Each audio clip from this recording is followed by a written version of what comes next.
Have you ever wondered what it would be like to be accused of something you didn't do? Now imagine that accusation could cost you your life based on little more than a neighbor's gossip or a bad harvest. This was the terrifying reality for tens of thousands of people during the Great European Witch Hunts.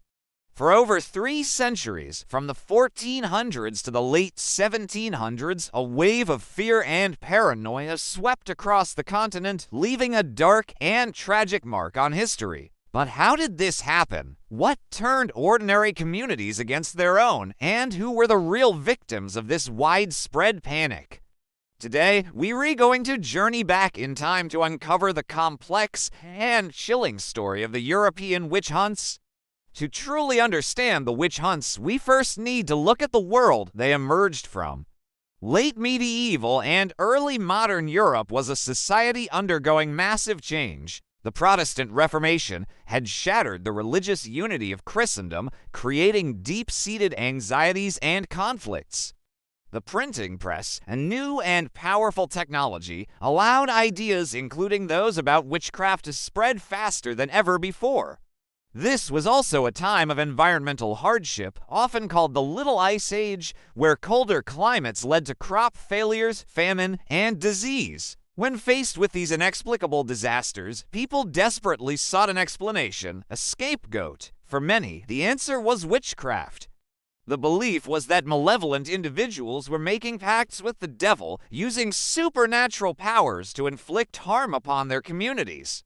This wasn't just a folk belief, it was a concept that was formalized and legitimized by religious and legal authorities. One of the most infamous documents of this era was the Malleus Maleficarum, or the Hammer of Witches, published in 1487. Written by 2 German clergymen, this book was essentially a guidebook for witch hunters. It detailed how to identify, prosecute, and punish witches. It argued that women were more susceptible to demonic temptation than men, a misogynistic idea that had devastating consequences. The Malleus Maleficarum became a bestseller of its time, second only to the Bible in some places. It lent an air of intellectual and theological authority to the persecution, transforming local superstitions into a systematic, legal process. Courts that had once been skeptical of witchcraft accusations began to take them very seriously, armed with what they believed was a righteous manual for rooting out evil. So, who is typically accused of being a witch? The stereotype of an old, haggard woman with a cat is a caricature, but it holds a kernel of truth. The vast majority of the accused, around 80%, were women. Often, they were marginalized individuals, elderly widows who lived alone, healers or midwives who used traditional herbal remedies, or simply women who didn't conform to societal expectations. A sharp tongue, a solitary nature, or a personal dispute could be enough to spark a deadly accusation. If a neighbor's cow fell ill after an argument, or if a child got sick after receiving a folk remedy, suspicion could easily fall on the local wise woman. Economic jealousy also played a role. A successful female brewer or a landowner could become a target for those who envied her independence or prosperity. In essence, the witch hunts became a brutal way for societies to police their boundaries and enforce conformity, with women bearing the overwhelming brunt of the violence. The legal process for a suspected witch was terrifying and designed to produce a confession. Once accused, a person was often subjected to public humiliation and inspection. Their bodies would be searched for a witch-s mark or devil-s mark, an insensitive spot on the skin believed to be where the devil had branded them. In reality, this could be any mole, birthmark, or scar. To prove guilt, authorities relied on confessions. Since many of the accused initially maintained their innocence, interrogators resorted to brutal methods to extract one. Sleep deprivation, starvation, and instruments of torment were used to break the will of the accused.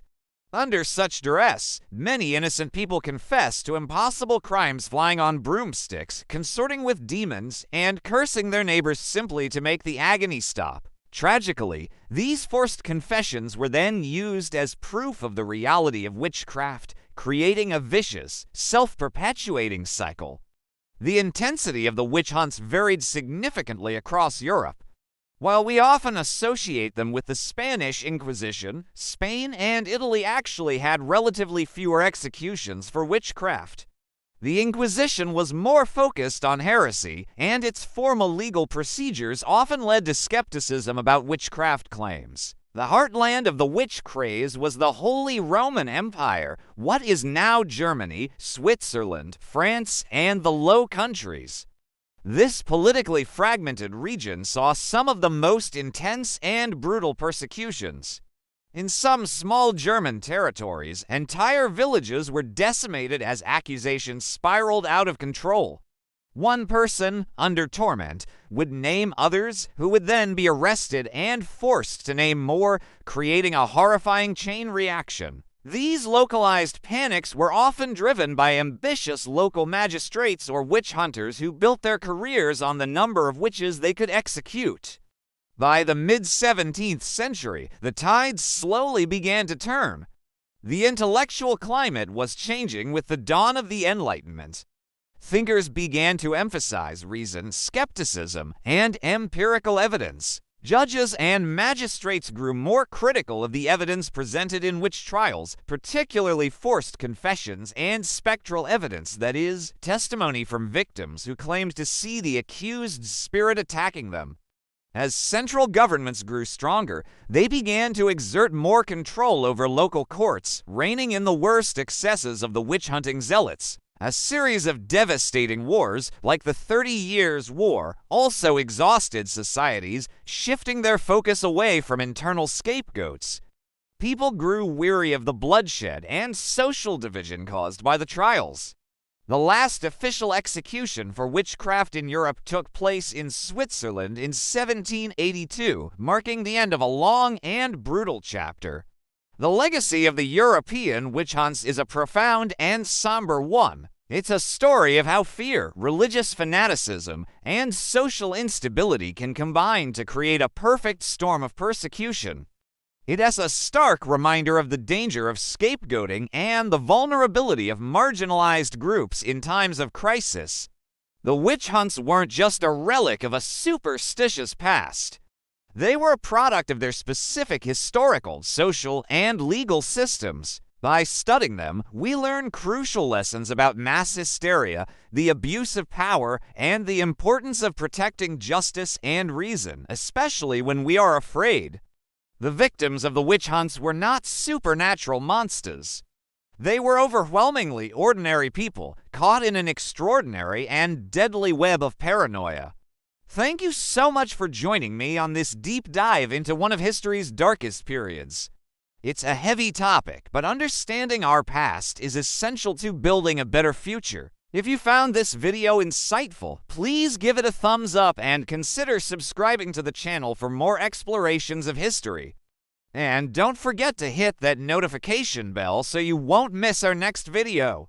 We'd love to hear your thoughts in the comments below. Until next time, stay curious.